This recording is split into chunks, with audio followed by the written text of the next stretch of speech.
Što radimo?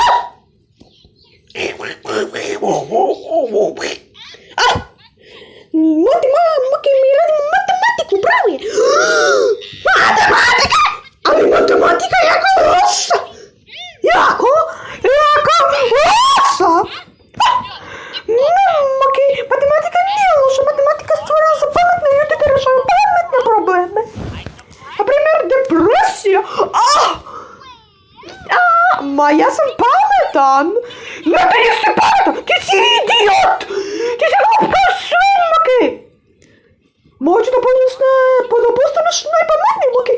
Da, ja hoću da postanem malkica, pa! Malkica!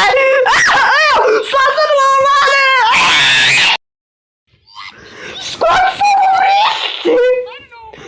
Čemu me? Šta vi radite? Ne tičete se. Ja čujem matematiku. Probaj još jednom, mami.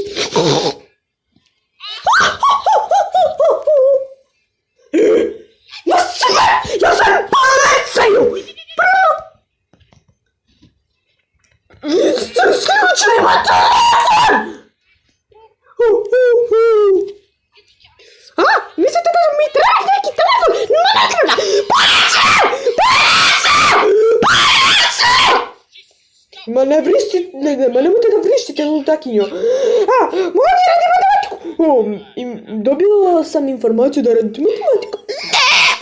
Ne radimo! Da, ja sam tužana! Šta je sa ovim? On tako osjeća kao da ima mnogo matematike. Ne, on ima rak. Ne može se izaći. Dobro. Ako hoćete još matematika. Ne.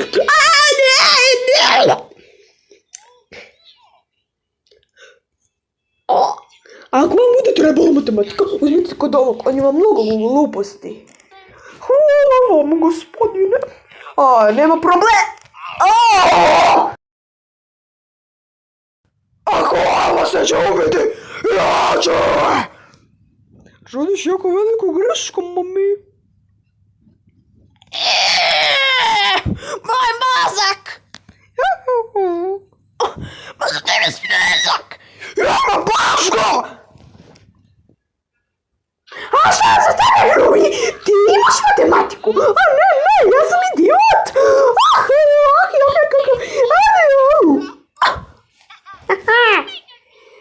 Možda ja nisam pametna, ali ja sam jako lukava.